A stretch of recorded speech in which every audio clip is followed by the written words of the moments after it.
ஊருக்கு போன 2 நாள்ல, ஒரு நாள் தாத்தா வீடு, செகண்ட் நாள் மாமா வீடுன்னு சொல்லி 2 நாளையும் 2ஆ பிரிச்சாச்சு. இன்னைக்கு வந்து எங்க மாமா வீட்டுக்கு தாங்க போயிருந்தோம். எங்க ஃபேமிலி வந்து பார்த்தீங்கன்னா, கடைக்குட்டி சிங்கம் ஃபேமிலி இருக்கு இல்லையா? அதே மாரி அது ரீலு. ஆனா இது ரியலு அவ்வளோதாங்க. 4 அக்கா, தங்கச்சி, ஒரே ஒரு தம்பி. இப்ப 4 அக்கா, தங்கச்சிகளும் அவங்க பேரன், பேத்தி புள்ளைங்களோட அவங்க வீட்டுக்கு போயிருந்தோம். இதான் கான்செப்ட்டு. எங்க மாமா நெறைய புது படம்லாம் வச்சிருந்தாங்க. பசங்கலாம் சேர்ந்து இந்த காட்ஸில்லா படம் தான் பார்த்துட்டு இருந்தாங்க. ரொம்ப நல்லா இருந்தது படம் கொஞ்ச நேரம். இப்ப காட்டுனேன் இல்லையா? டிவி ஸ்டாண்டு, மேல கபோர்ட் ஒர்க்கு இந்த ஒர்க் தான் வந்து எங்க மாமா பண்ணிட்டுருக்காங்க. அதனால அவர் வீட்டுக்கு அவரே செஞ்சு வச்சிருக்காரு. எனக்கு ரொம்ப புடிச்சது அந்த கீழ இருக்க டிவி ஸ்டாண்டு. இவரு வந்து பார்த்தீங்கன்னா, என் மாமா பையன். நாங்கலாம் வருவோம்ன்னு சொல்லி மேங்கோ ஐஸ்கிரீம் செஞ்சு வச்சிருந்தான்.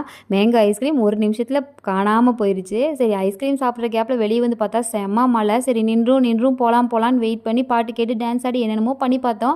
ஆனாலும் மழை நின்ன பாடு இல்ல. அதனால ஒரு வழியா கார்காரனுக்கு கால் பண்ணி அந்த அண்ணாவ வர வச்சு கிளம்பிட்டோம். இனி எப்போ பார்ப்போம்னு தெரில. ஆனா இருந்த இந்த நாள் ரொம்ப ஜாலியா இருந்துச்சுங்க. நம்ம வீடியோ பிடிச்சது அப்படின்னா மறக்காம லைக் பண்ணி சப்ஸ்கிரைப் பண்ணுங்க. தேங்க்ஸ் ஃபார் வாட்சிங்.